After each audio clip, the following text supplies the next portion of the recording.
அப்படின்னா parent document அப்படின்னு சொல்லக்கூடிய தாய் பத்திரங்கள், அந்த சொத்து சம்மந்தப்பட்ட அனைத்து ஹிஸ்ட்ரி, சரித்திரம் எல்லாம் அதில் இருக்கும்.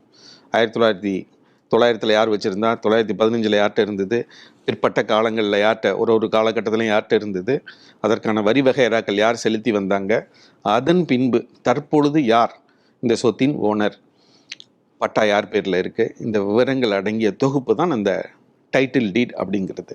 அந்த டைட்டில் டீட் அதில் நீங்கள் பார்த்த பிற்பாடு நம்ம பதிவுத்துறை அதில் லேட்டஸ்ட் ஈசி எனப்படும் வில்லங்க சான்றிதழ், அதை நம்ம அப்ளை பண்ணி வாங்கி அந்த வில்லங்க சான்றிதழில் நீங்கள் வாங்கக்கூடிய சொத்தின் தன்மை எப்படி இருக்குது, இந்த டைட்டில் டீடில் விவரிக்கப்பட்டுள்ள அனைத்து ஆவணங்களும் இந்த வில்லங்க சான்றிதழில் ரிஃப்ளெக்ட் ஆகுதா அப்படிங்கிறத நம்ம பார்த்துட்டு, அவை ரெண்டும் ஒத்துப்போகும் பட்சத்தில், அதாவது உங்களுக்கு கொடுத்த டாக்குமெண்ட்ஸ் எல்லாமே பதிவுத்துறையால் மெயின்டைன் செய்து வரக்கூடிய அவங்க ஆவணத்துலேயும் அது கரெக்டாக இருந்தது அப்படின்னா, சேம் டாக்குமெண்ட்ஸ் அங்கே என்கம்பரன்ஸ் சர்டிஃபிகேட் எனப்படும் வில்லங்க சான்றிதழிலும் பிரதிபலிக்கும்.